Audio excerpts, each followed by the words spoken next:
A peça teatral O Rei da Vela foi escrita por Oswald de Andrade em 1933 e é a crítica mais rasgada ao sistema financeiro já escrita no nosso teatro. E se ficamos espantados com os escândalos e as extravagâncias revelados com a prisão de um grande banqueiro aqui do Brasil, saiba que Oswald de Andrade já dizia que isso acontecia há muito tempo e que vai continuar acontecendo enquanto ainda existir o capitalismo.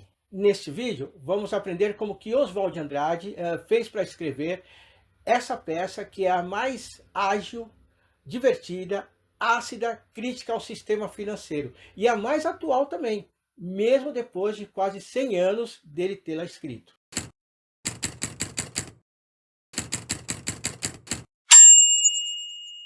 José Oswald de Souza de Andrade, mais conhecido, simplesmente conhecido como Oswald de Andrade, ele foi dramaturgo, escritor, poeta, ensaísta e advogado. Sendo uma das figuras centrais da Semana de Arte Moderna de 1922, ele foi um dos seus principais articuladores e um dos seus principais formuladores teóricos e artísticos. Dentre as suas várias e criativas ideias e propostas, a principal delas era a ideia da antropofagia, ou seja, o Brasil, sendo um país fruto da colonização, acaba sempre reproduzindo aquilo que os colonizadores faziam.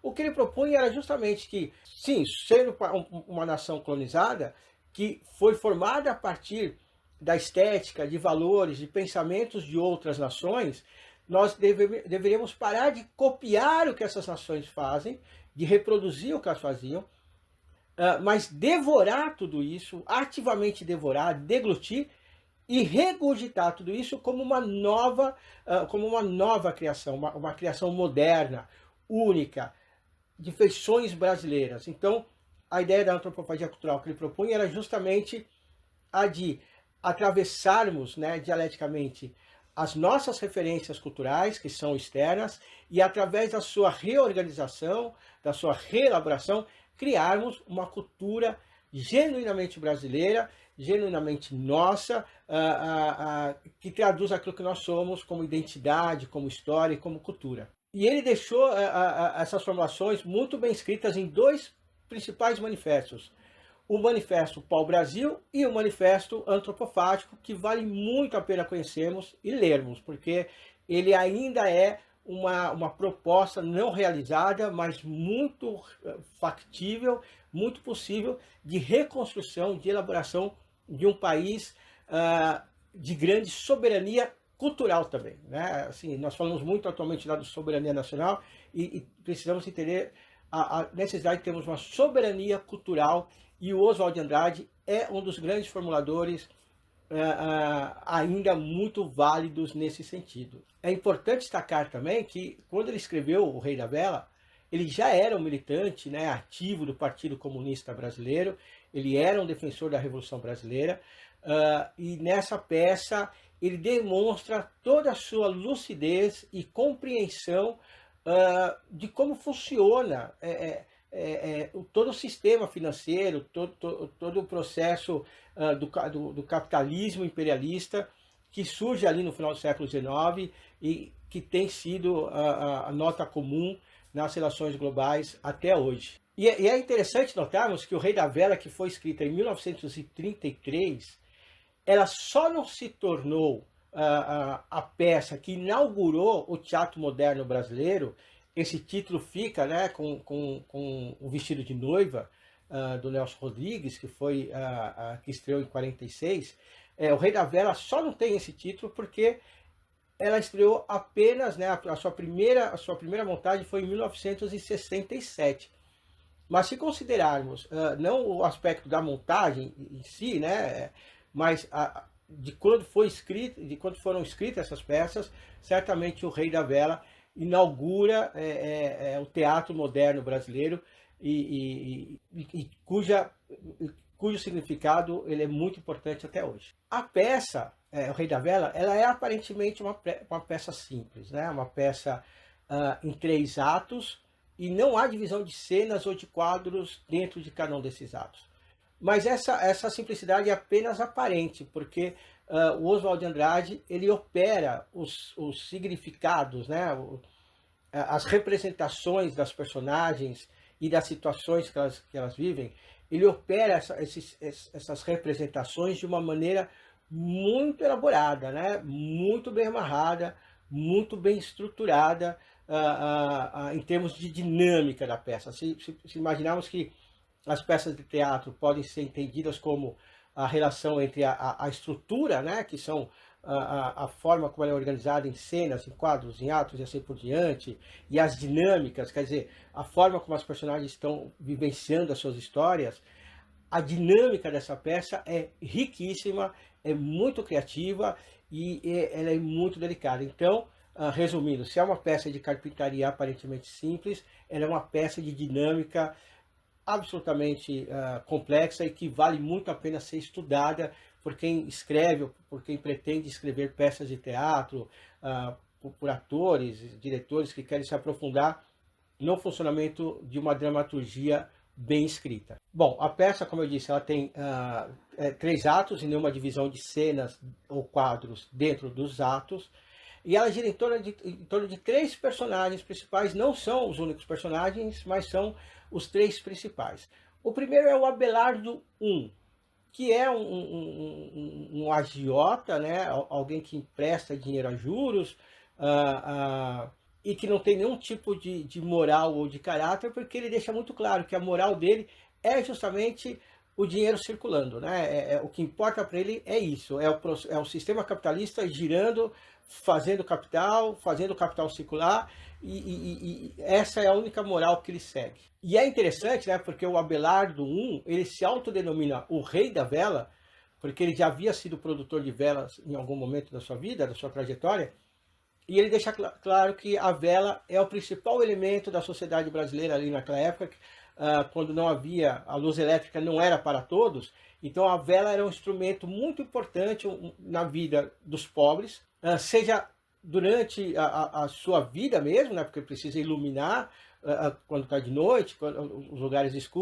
escuros, mas também a vela é o único instrumento que, além de ser importante na vida, também é importante na morte, porque você precisa das velas para velar os mortos. Então ele deixa claro que ele explorou o ramo das velas porque é o ramo que dá lucro na vida e na morte das pessoas. A outra personagem, a segunda personagem, né, é o Abelardo II, né, ou Abelardo II, quer dizer, o mesmo nome da primeira personagem.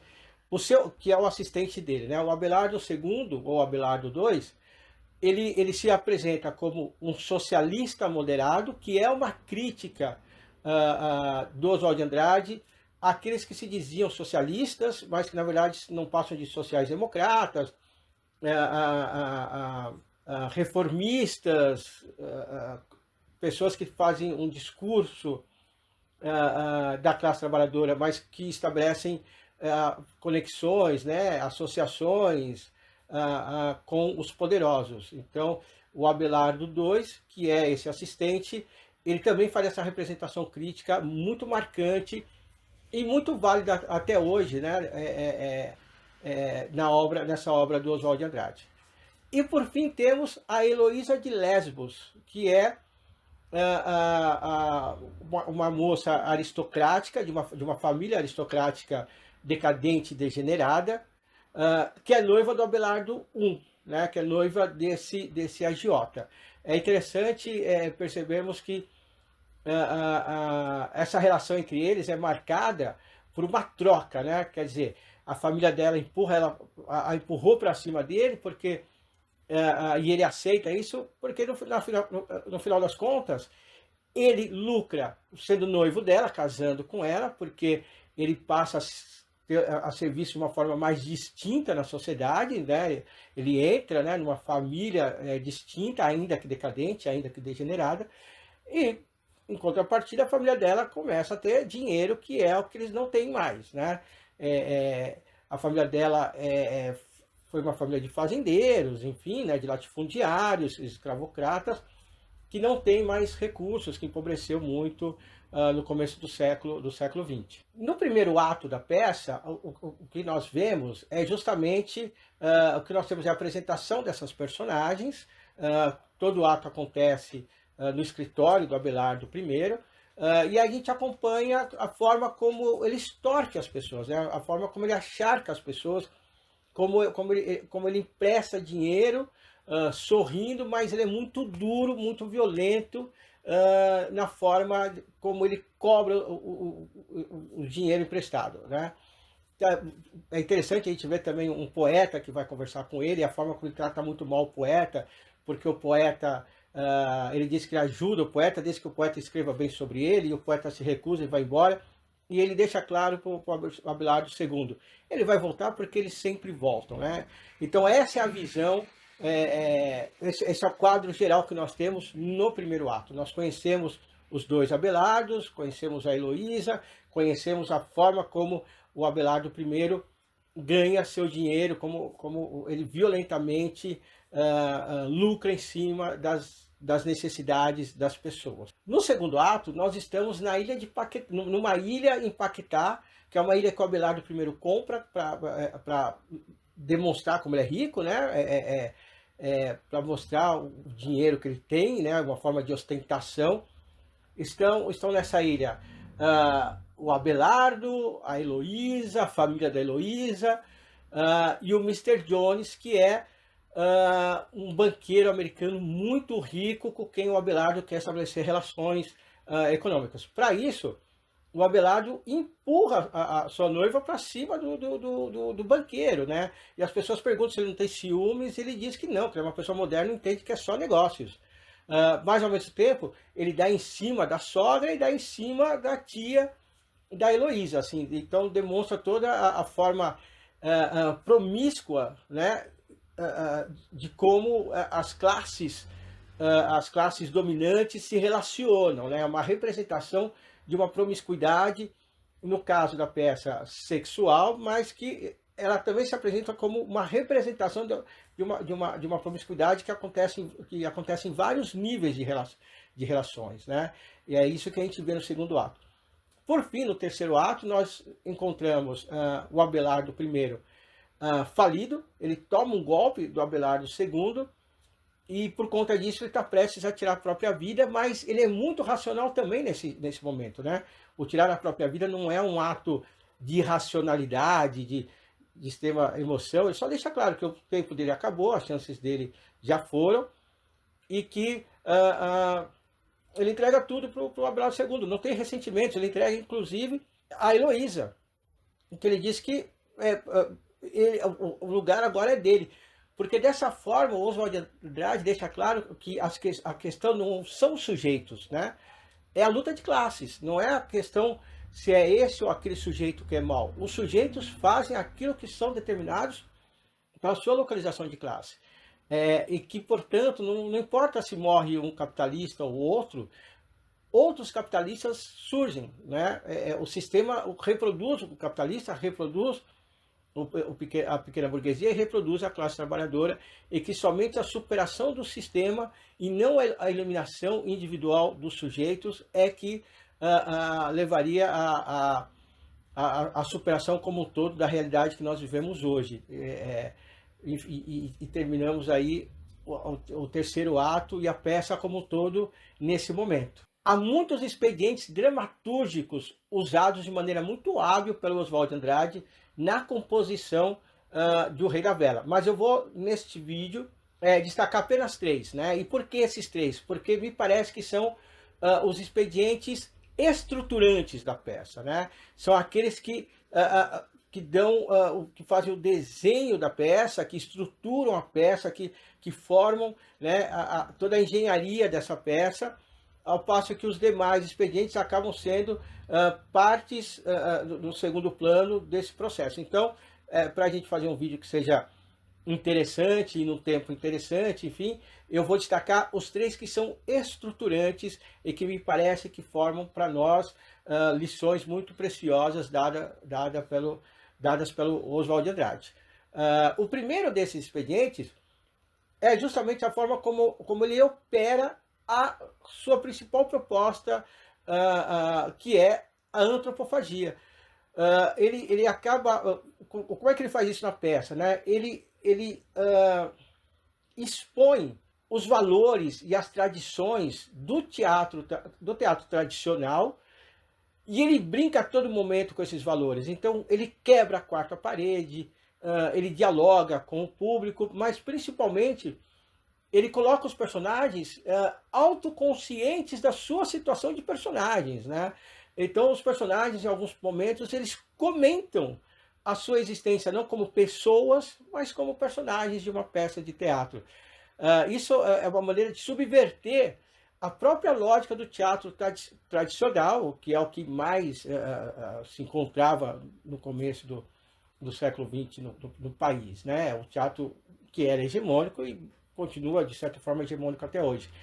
Então, a forma como ele brinca, como ele subverte a lógica do teatro tradicional, recriando uma nova forma teatral, com esse estilo, né, com essa feição antropofágica, é um desses expedientes que estruturam a peça, que ajudam a manter essa peça na forma que ela é. E é determinante para isso, né? Não é um adorno, mas é determinante para estruturar o desenvolvimento da peça como um todo, né? A progressão da peça depende também da visão, da perspectiva antropofágica do Oswald de Andrade. O segundo expediente que me parece muito importante é o cinismo com que o Oswald de Andrade elabora a personagem Abelardo I.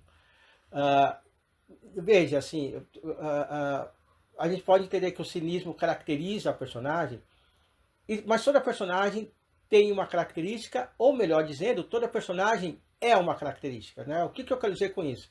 Se nós formos na raiz da palavra, né? Característica vem de caracter, que é a forma como os gregos chamavam as personagens. Personagem, por sua vez, a palavra personagem vem do latim persona, que significa máscara, que é aquilo que representa o rosto, né? Aquilo que marca, que diferencia um rosto do outro. Então, o que isso significa, né?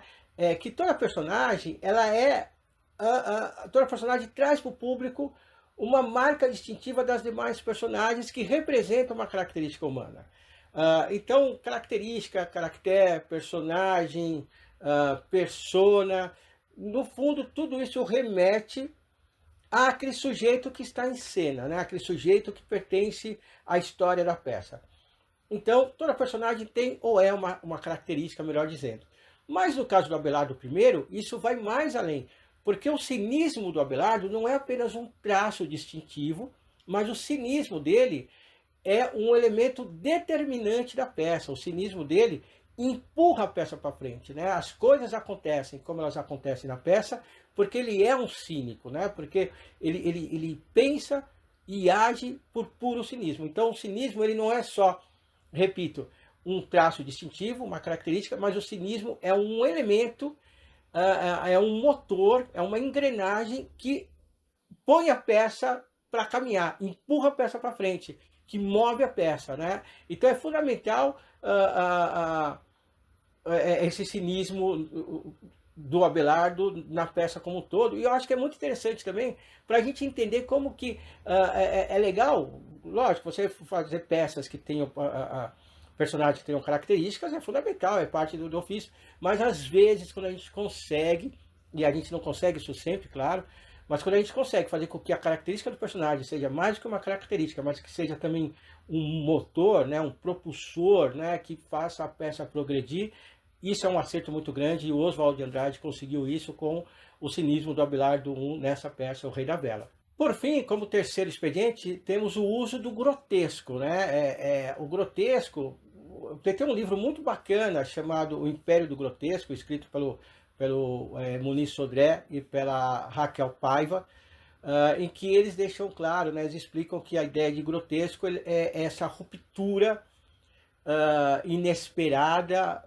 abrupta, daquilo que a gente considera como normal, e uma ruptura que acontece de determinada forma que faz com que gere na gente o espanto, o riso e o horror, né, o nojo, uma sensação de desagrado, né? Então, o Oswald de Andrade ele trabalha muito isso nessa peça, quando ele consegue fazer com que a gente ria das coisas que o Abelardo I, o Abelardo II, a Heloísa, enfim, todos os personagens estão falando ou fazendo, a gente ri de tudo isso e ao mesmo tempo a gente se questiona, estamos rindo do quê? Né? Como é que a gente pode rir de uma coisa dessa? Então, essa capacidade de despertar a graça, despertar o riso, mas ao mesmo tempo despertar uma autocrítica do porquê que eu estou rindo, que caracteriza esse grotesco, é fundamental, né? E esse grotesco está na peça de diversas formas, né? Então, da maneira como as cenas são construídas, né? No primeiro ato, por exemplo, da forma agressiva com que o Abelardo II põe os devedores para longe do Abelardo I, utilizando chicote, as coisas que o Abelardo I fala, que são engraçadas e são pesadas, da degeneração da família, da relação entre Abelardo I e a família da sua noiva, enfim, são diversos momentos da peça em que o grotesco se apresenta de várias formas e como representação, mais do que isso, né, acho que isso é importante, como representação das relações das relações familiares, das relações sociais que são construídas a partir de uma sociedade que é marcada pelo lucro, né? E que a centralidade das relações é o lucro e não o próprio ser humano, como é o que Oswald de Andrade está afirmando na peça O Rei da Vela, na sociedade, como são as sociedades capitalistas. E isso é interessante porque, através do grotesco, o Oswald de Andrade consegue mostrar o que é a realidade, e talvez de uma forma mais profunda e verdadeira do que ele conseguiria se fosse uma peça realista. Veja, eu não estou fazendo crítica ao realismo, eu escrevo peças realistas também, né?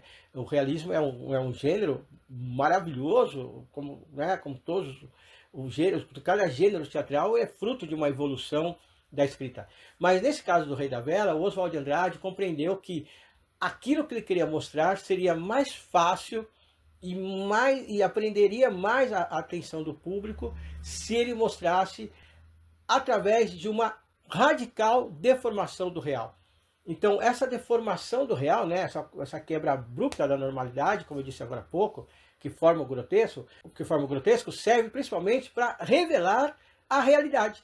Então, é uma ruptura do verniz social, né, é uma ruptura das aparências da boa civilidade das classes dominantes. Ou seja, né, então devedores enjaulados, chicoteados, a promiscuidade das relações, a forma como lidam com a vida e com a morte, enfim, tudo isso revela a selvageria, né? Essa animalização, né? Essa transformação de todas as relações em puro instinto de sobrevivência e de exploração e de devorar os outros, expõe a forma animalesca com que as relações se dão. Eu acho que é interessante termos essa imagem, né? Então, o grotesco serve aí como o revelador das relações como elas são e não como elas aparentam ser.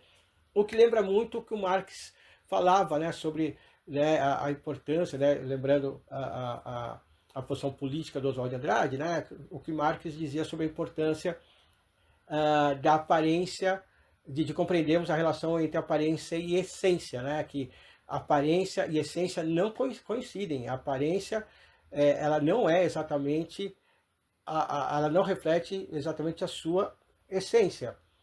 Por isso que nós precisamos de ciência como uma forma de entender aquilo que está por trás das aparências. E nesse sentido, o Oswald de Andrade escreve O Rei da Vela como um instrumento científico de análise da sociedade. Vamos chamar aqui de um instrumento científico estético de análise da sociedade. Ao articular esses três expedientes, então, né, recapitulando, a antropofagia, o cinismo e o grotesco, o que Oswald de Andrade faz é justamente uma espécie de um raio-x da sociedade, né?